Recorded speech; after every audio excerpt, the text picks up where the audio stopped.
Hello, my name is Stacy, and this is Flionfree Fibers, my weekly fibercast where we talk about all things fiber related, from weaving to spinning, crochet, felting, all the things. Knitting. Oh, don't forget knitting. I am coming to you from my farm in Northeast Connecticut, Easy Acres Gnomestead, where I raise Gulf Coast native sheep and Angora rabbits. I've got so much this week. It has been so busy. If you are in New England, if you're in Connecticut specifically, it has been unseasonably warm this week. So from the rainy mess to the snow and ice, and I think it's supposed to be almost 60 tomorrow, which has put me outside catching up on farm chores. It is the middle of February, and I think it's just Mother Nature resetting us. She always gives us the opportunity to reset and get ready for the next punch, right? So this week has been some things. Some computer work, of course, some crafting, but with the nice weather, I had to take the opportunity and spend all day yesterday doing farm chores, cleaning out the sheep shelter and cleaning up their area. Oh, it was all morning on the tractor, and that is not the nice side of farming. It's gross.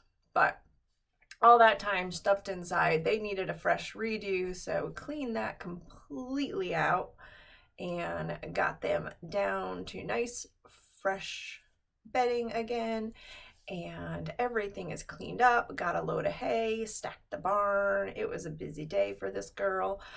But we're all reset for any weather that may be coming towards us. So,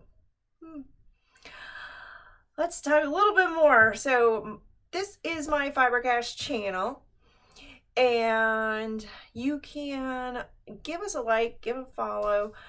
You can find me on Instagram at Flionfree Fibers. My farm page is Easy Acres Gnomestead, which is also on Facebook.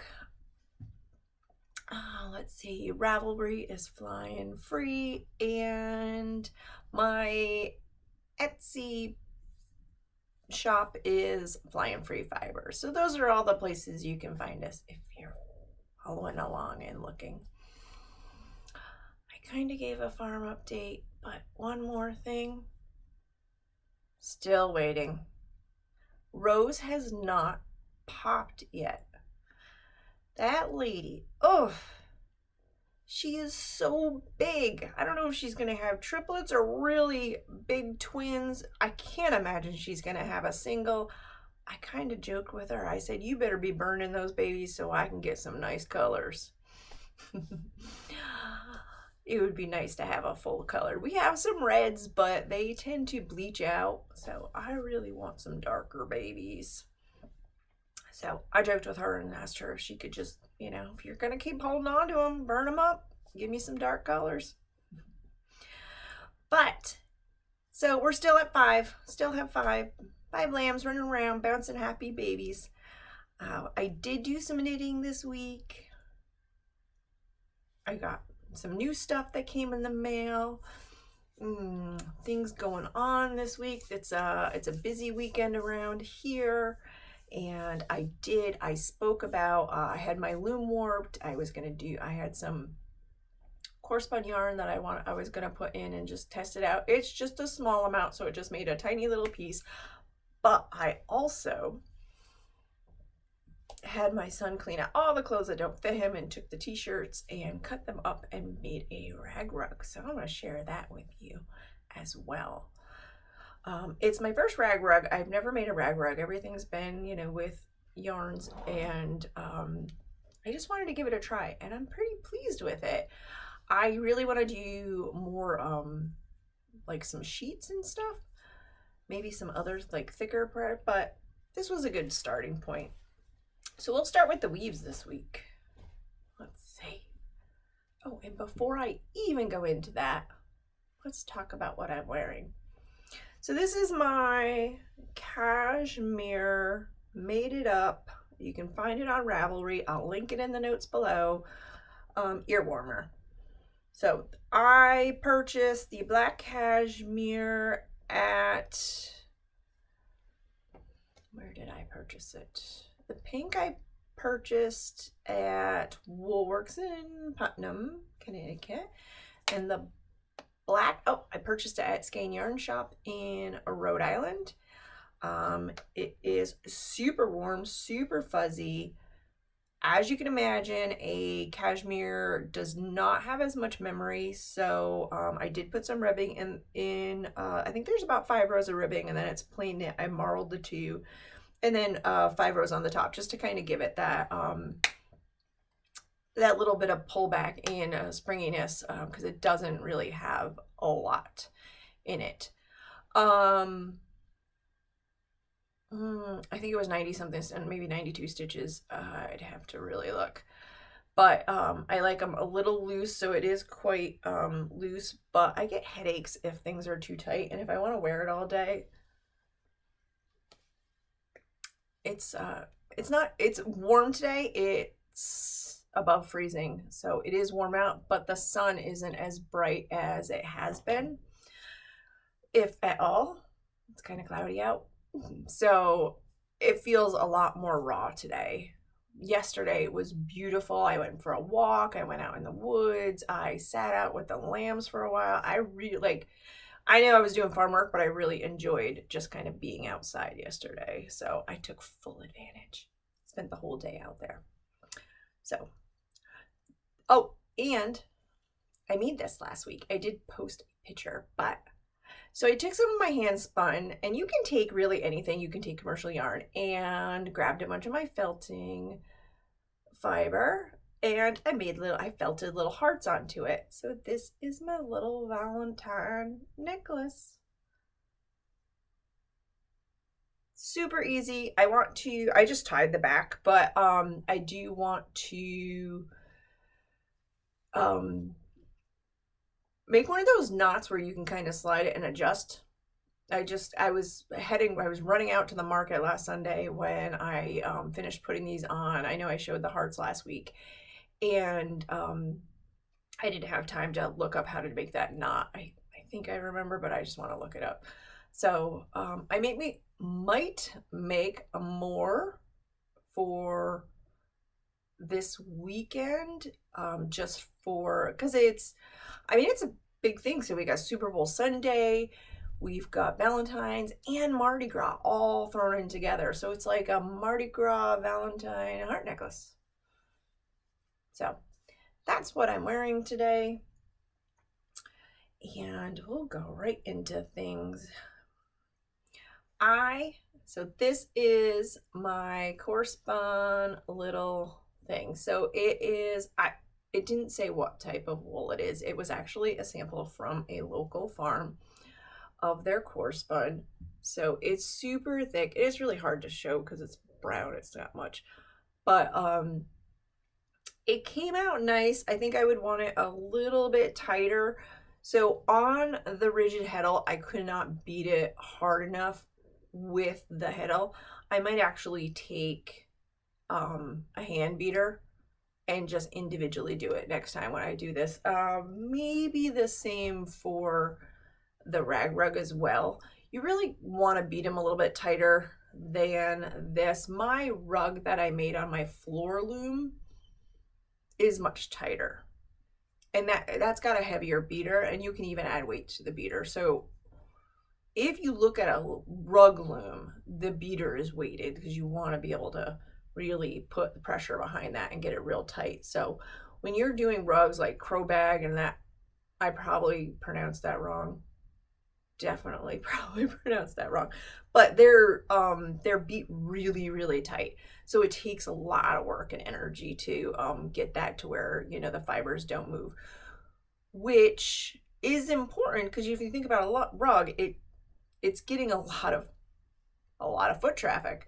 So the constant shuffling of those fibers as things walk over, you don't want them to move too much, because the more they move, the more wear you're going to have on that piece. So for a rug that's going to get that traffic, and I've had my rug, which is made from my sheep, on my floor next to my bed for a couple years now, and it's wearing beautifully. It's not pilled or anything. I don't vacuum it. I take it out.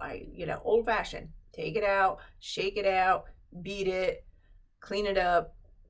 If it's got to be washed, which I haven't had the need to wash it, I just put it in a bin of water and rinse wash it and then let it dry.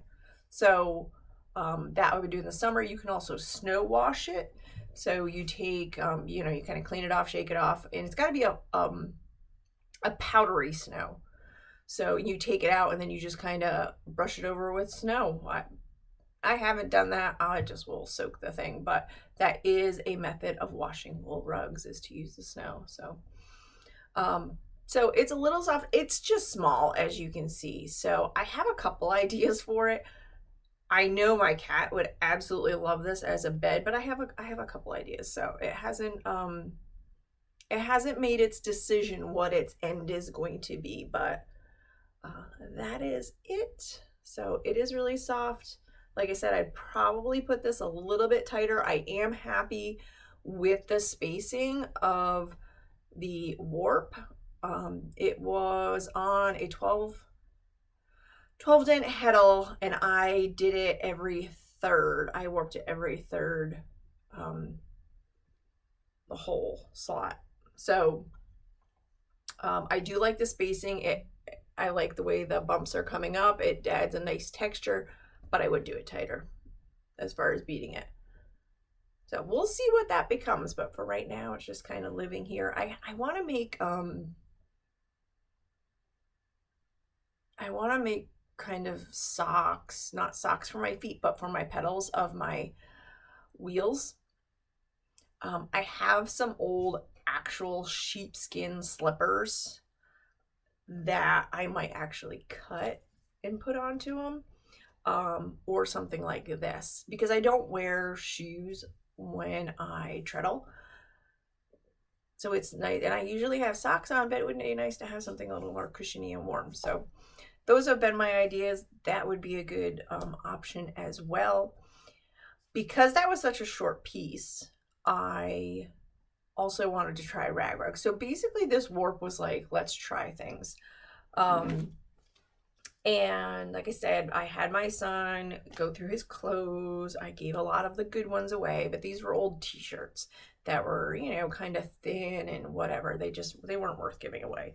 So I cut them up. I cut them in a continuous strip. So I would cut up and then turn and come back. So it was the one long piece, and I could thread that through.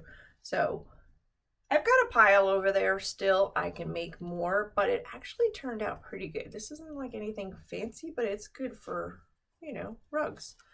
So this is the rug, and you can see this shirt had some writing on it. I actually left it. I didn't try to hide it and put it in.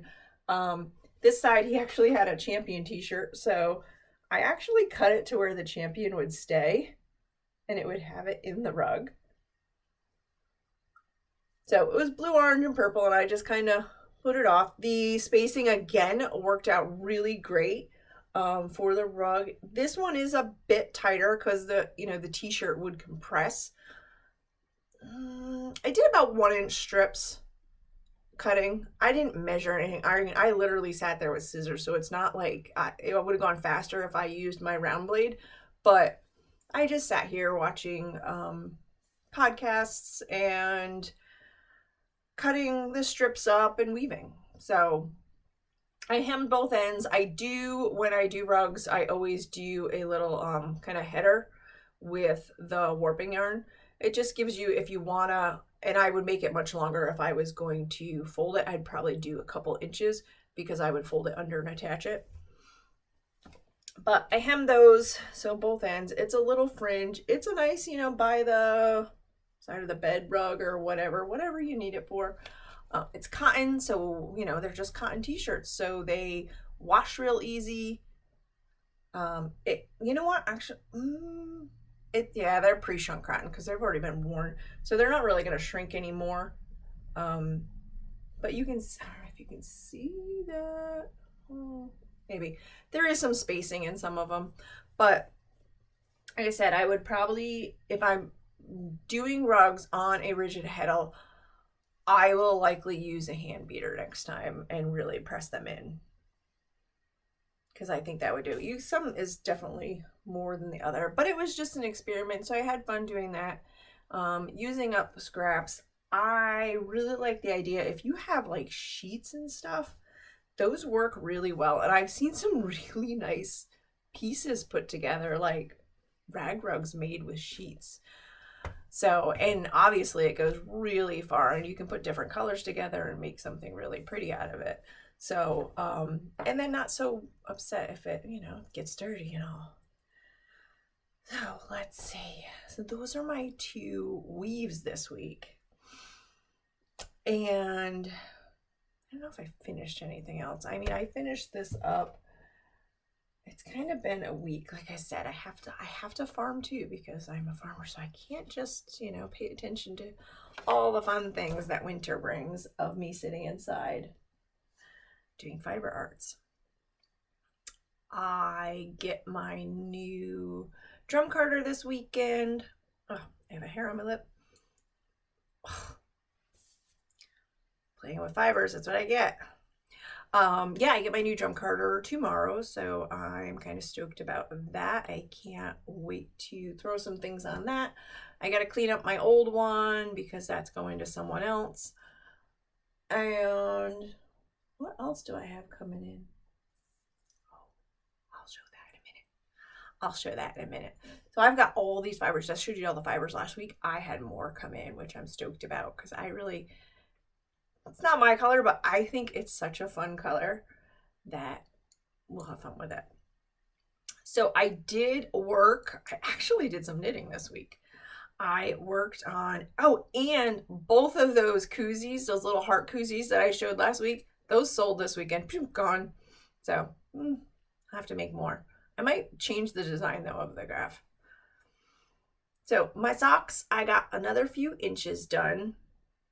I did measure it with my handy dandy twice sheared sheep sock ruler, which I'm not going to stick in it, but about here is the size 8. So about here is my foot, so that's about how long from my heel to my cuff is. So it's still kind of short.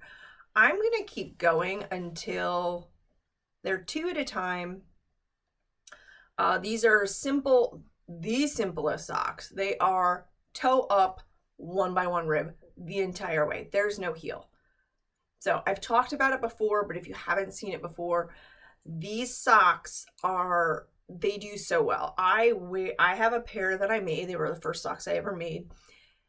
I wear them constantly in my work boots, and I hike miles and miles a day. I will wear them. I wore them all last season. I've had them for a couple years. One, the ribbing makes them more wear friendly, and because there is no defined heel, where you put them on each time is different, so you don't have a consistent wear spot, so it just moves wherever.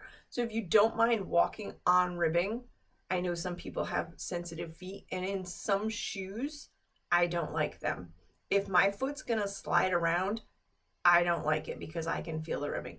But if my shoe, like in my hiking boots, my foot is set, so they doesn't move, so it doesn't bother me. But that's all it is. I start from the toe. I do my increases for my toe until I get to the number of stitches that I like. For these, I do 48. This is a DK weight. And it's also, because it's ribbing, it's stretchy, so you don't need the same number of stitches as you would need for your standard knit sock because of the stretch. So this is 48 and a DK weight, and I do 2 at a time, magic loop. This is Bad Sheep yarn. Their DK does have nylon in it. This is an expired colorway. But it will be, so I'm going to keep going until the ball is gone. So this is where I'm at. I still have quite a bit left. I can probably get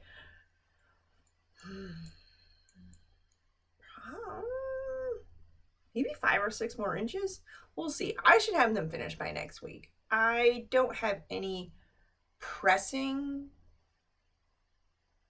projects right now. That doesn't mean anything, because I could just go off on a tangent somewhere else. Who knows? I might be spinning next week. I'm getting a new carder. I might be doing up all sorts of bats.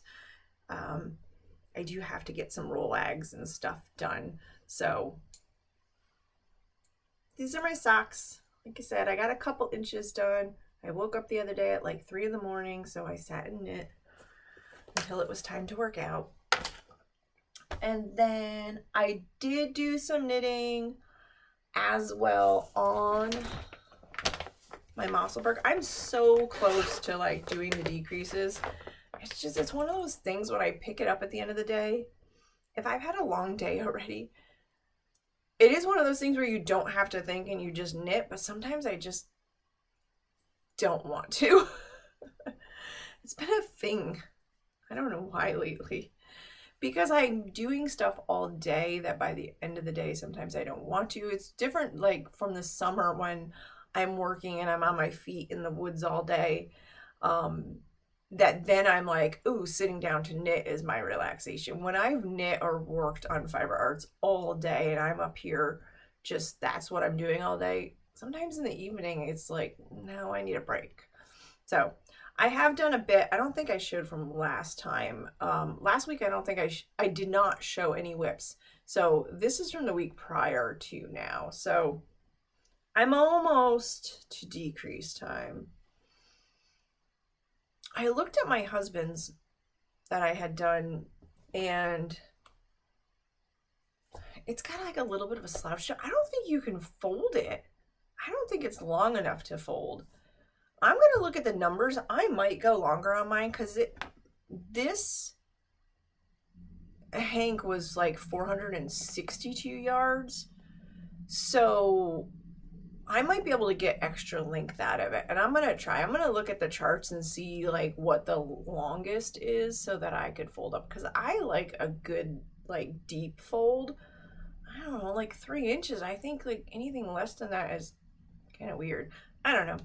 We'll see how it turns out. I don't even know what I'm doing, if I'm going to sell this or keep it for me. But this colorway is Purple Thunder from Fiber Seed. They are out of Ohio. I love their colorways. They do really great. They're an indie dyer. The fiber is very round. I'm doing it on the 2.5 needles. I really like the fabric. You can see I really like the fabric it creates on the 2.5s with this yarn.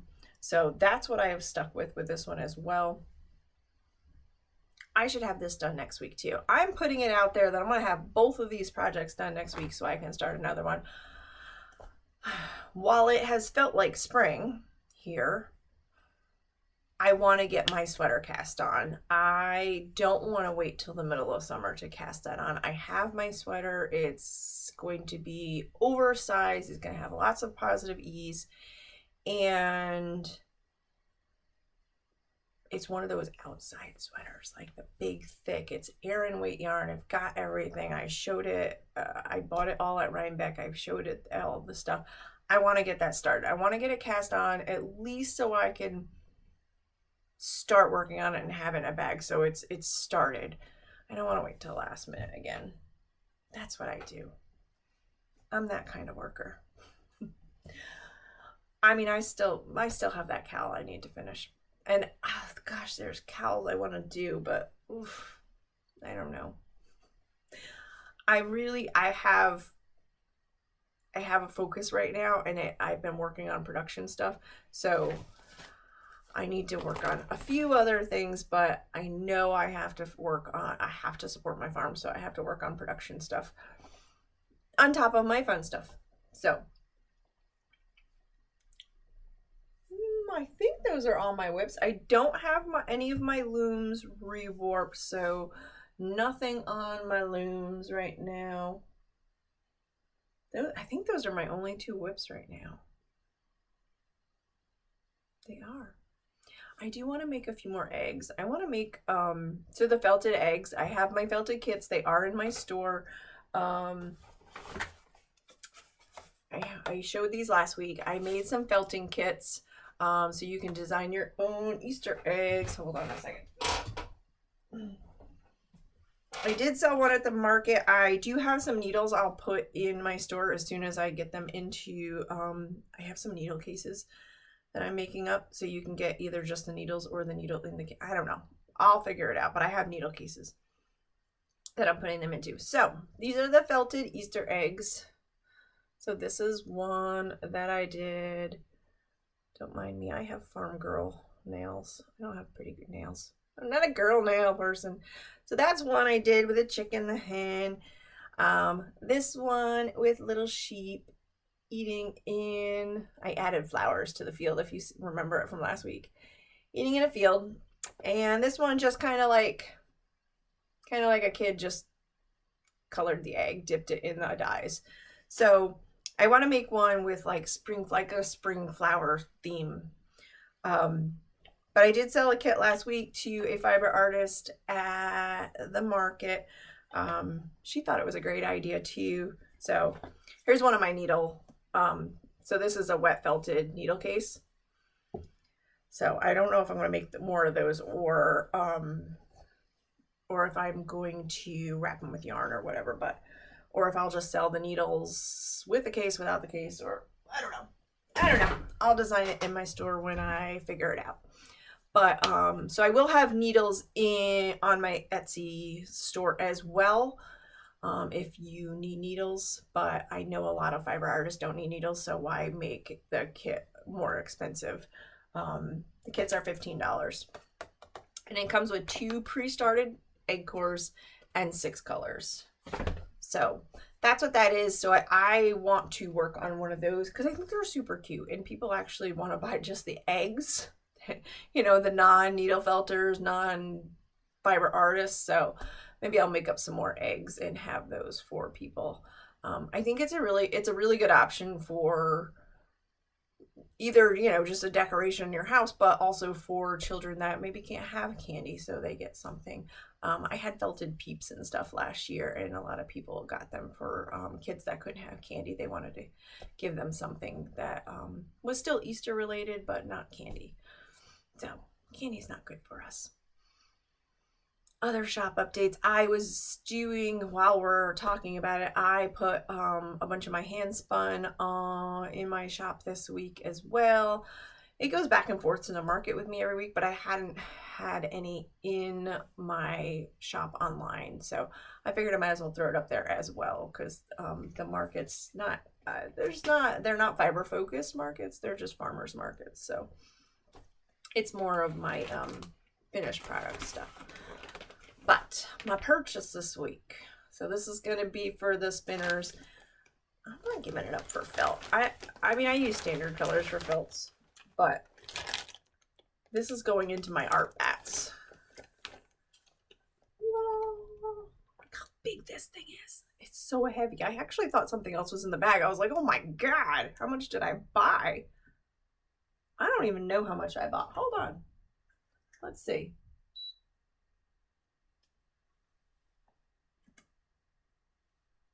Oh gosh. It's like 1.5 pounds. It's 1.5 pounds. And the color is called Creamsicle. So I have some ideas with this and some other stuff for some super fun spring bats, some art bats and everything else that this will go into. So fun idea. So that came in this week. That will be going on my new garter, and some of my rabbit will be in there. Oh, it'll be so much fun. I have so many ideas for this. So that I will, as I get those will be in my shop as well. Art bats you can spin and stuff. I really like spinning art yarn, so that's where my head's been at, and something I've been working towards, getting different fibers. I'm trying to stick to natural fibers. I love the sparklies and the tensils and things like that. However, I'm trying not to put synthetics into my stuff. I know like this has nylon in it. There's nothing I can do. A lot of commercial yarns use synthetics, but we can use silks and other things to give that strength, and longer staple fibers are much strong, like create a much stronger yarn. So those are things I'm gonna be looking for myself, for my stuff. I really want to like help people get away from some of the synthetics. I won't replace the sparklies. Maybe once in a, I don't know. I don't have any stellina or anything, any of that stuff in. I have some in one of my bats. I think they put it in one of my bats that I had purchased. I don't have any in my just plain. No, I'm looking at all my wool, my whole, like all my collection of fibers to make bats with. Oh, I think there is some in that bat kit. There's one that came in a bat kit, but I don't purchase any. I really like, I saw some silver this week and I so wanted it. It was so pretty. But I'm trying, like, you gotta stick to it. You have like ethics, and I'm trying to stick to it. I'm trying not to put more plastics into the world. So it's hard. They're pretty. But anyway, working there, I'm gonna have bats coming out. So excited. Can't wait to play with those art bats, and I'm going to get some wall hangings done. So I have an idea there as well. It is antler season. So this year was weird. Watching the deer, they didn't drop their antlers as soon as they normally do. I'm hoping with this weather change that they've dropped. Someone found some yesterday, so they are starting to drop. So one of the things I do is I go out hiking and look for antlers. I have some projects that I'm using them in, so I go out and look for drops. I live in a very heavily wooded area right next to a large state forest that is actually connected to several, so, and that's where I work all summer. So I will look for drops. I know where to look for drops. I know where I see the deer all the time. So that's one of the things, and I'm going to be putting that into some of my weavings. So there will be some really cool wall hangings for that coming. So if you love nature, collect things and you can put it into tapestry weaving. And I will maybe make a video or something when I do those, but those are things. I have a collection. I've got quite a few. This is one of my big ones. It's got a hair tie on it. This one I found when I was actually cleaning trail a few years ago. I think my dog helped me find it. But that was one of my big ones. I've got one back there. I've got a jawbone. I find all sorts of things out there. Skeletons of all sorts of things. It's nature. But you come across all sorts of things in the woods. Oh, let's see. So that was my purchase for this week. Tomorrow I purchase my Carter. I'm just going to pick it up.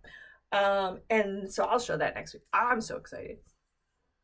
Then I did listen to a really great podcast this week.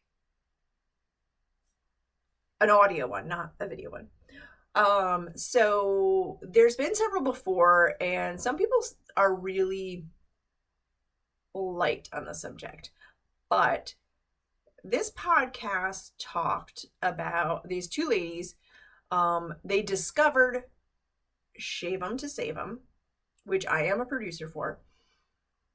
It's a program out of the Livestock Conservancy that to support shepherds who raise endangered breeds of sheep.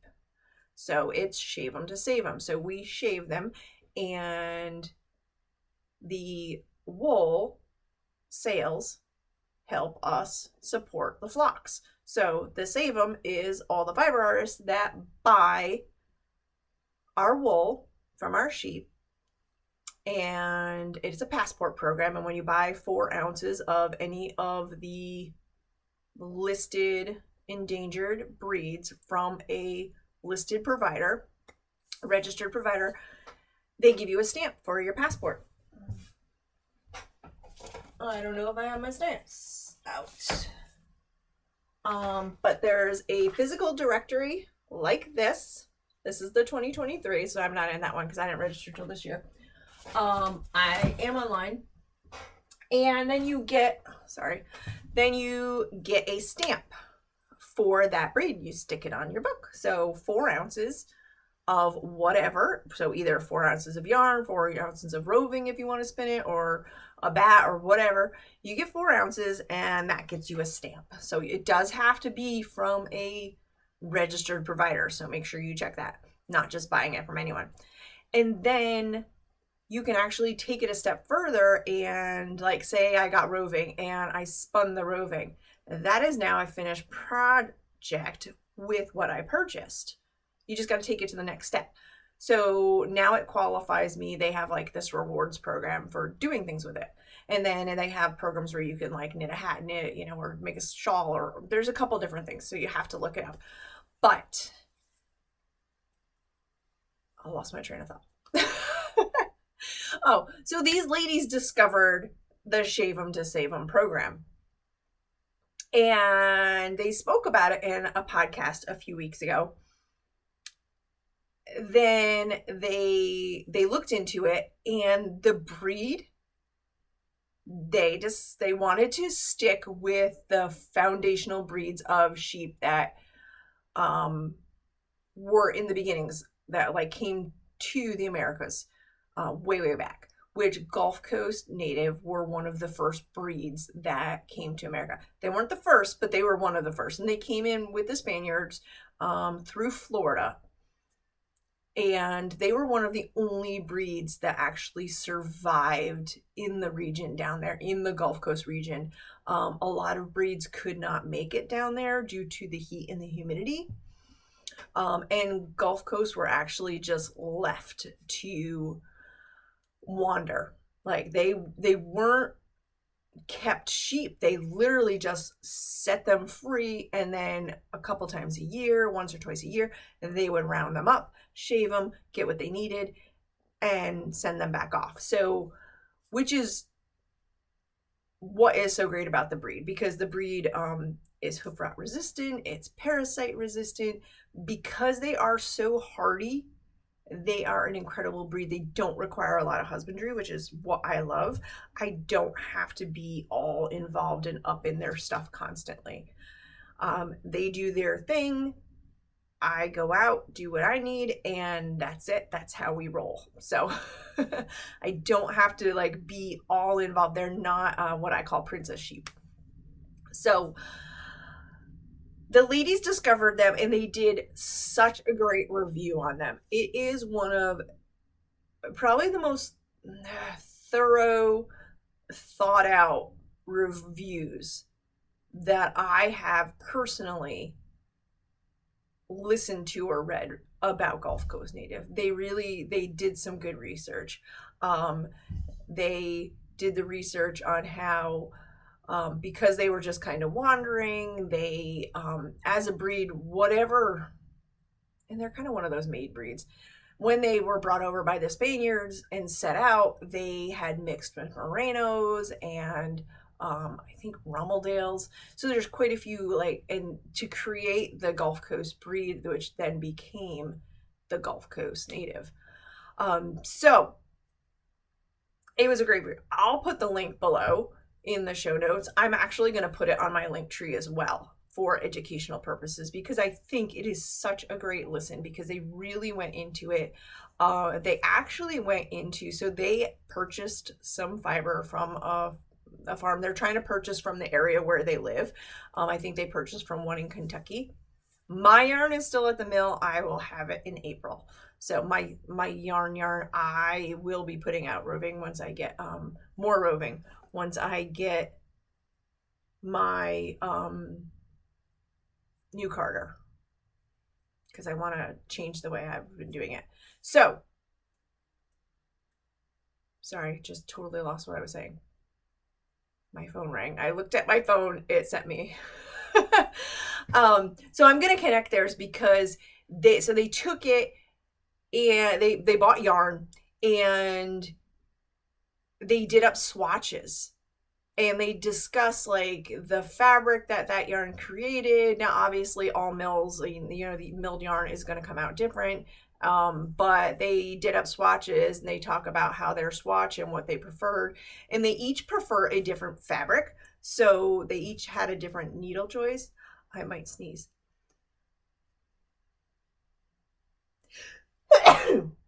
Excuse me. So it was really interesting to listen to because it was like, yes, yes, yes. When they were talking about the breed, I was so excited. They talked about the high butterfat content and all the great things. They are the best. I mean, you know, I might be a little biased, but they are the best like homestead breed because they provide a very non-gamey meat. They produce great wool. They are an awesome dairy breed. So pretty much you're all around like, and they don't create a lot of work. So for a homestead sheep, they are a great sheep. Anyway, I'll link it if you want to listen to that. It'll be in the show notes. I'm going to put it on my link tree for people as well because I think they did a great job. I can't say, yeah, they're definitely, it was a good one. So very happy with it. So if you want to learn more about Gulf Coast Native and all the great things, they did a really good thing. Obviously I can talk about it for a while, but I love my sheep. Let's see what else. So that's what I listened to this week. No books. I really have not been in books without working out in the woods. I'm just not really listening to a lot right now. So a couple months, I'll be back out there and I'll be listening to more. I think that's it for this week. We have this weekend. Ooh, and I think there's one more thing. This corner of Connecticut, so if you're in this corner of Connecticut, there's a big event going on in downtown Putnam. It is the Fire and Ice, so it's kind of like a Valentine's event. It is going to be unseasonably warm again this year, like it was last year. So they do ice sculpting and all sorts of things. There's all sorts of artists downtown. Putnam is an artist community. And it's a big event. There's all sorts of vendors and crafters and artists lining the streets. There's music. There's so many things going on. They have quite a few celebrations throughout the year, but this is one of their big events. I would get there early or it's going to be nice out, so it really doesn't matter. It goes on all day. So I think it's like noon to 9 all day long. Putnam's a great little downtown area, antiques, all sorts of things.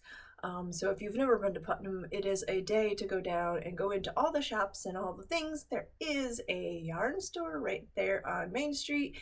In town, there is a sale this weekend, so hop into there and check that out too. So you can hit all the things. And I think maybe, hold on, I just gotta check the date.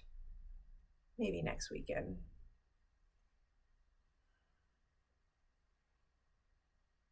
I don't have anyone else to like talk while I'm looking things up, but what is going on?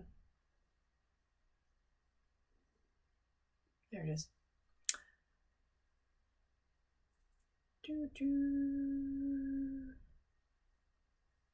This is, nope, it is next weekend. So that's what this weekend is. Fire and Ice in Putnam, big event. I have a spinning, well, it's a spinning group, it's a fiber group really, tomorrow as well, so I'll be there first and then probably hit up downtown Putnam. I do have some farm chores I gotta do tomorrow as well, but I'll kind of be all over the place. So, but I will be at the market on Sunday. So until next week, happy making. Enjoy the nice weather if you're around the Connecticut area or New England where it's unseasonably warm and the sun just came out and the grass is getting greener. So we all get excited for spring. I know we're having shorter winters, but spring is always so nice and sunshine is so nice. So if you like what you saw today or you enjoy kind of coming along as I ramble, give the video a like, subscribe, hit the bell so you know when I post. I also post random how-to videos when I see something or have a minute to like share some tidbits. Find us on all the other things, Instagram, Facebook, Ravelry, and you can pop into my shop on Etsy and see what I'm doing, get some inspiration for your own projects. It's all good. Have a great week. Happy making.